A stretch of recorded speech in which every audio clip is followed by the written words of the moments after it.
আজকে খাওয়া হবে আমাদের দেশীয় ফল। দেশীয় ফল বলতে পেঁপে।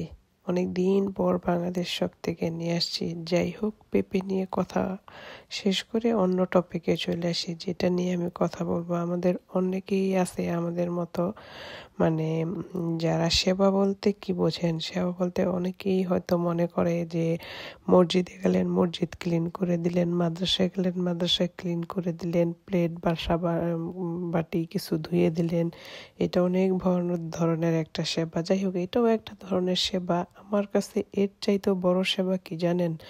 আপনি একজন মানুষের সাথে ভালো বিহেভিয়ার করলেন, বয়স্ক মানুষের সাথে ভালো করে কথা বললেন, কারো বিহাইন্ডে আপনি গসিপ করলেন না, তার ভালো ভালো প্রশংসা করলেন, কথা বললেন।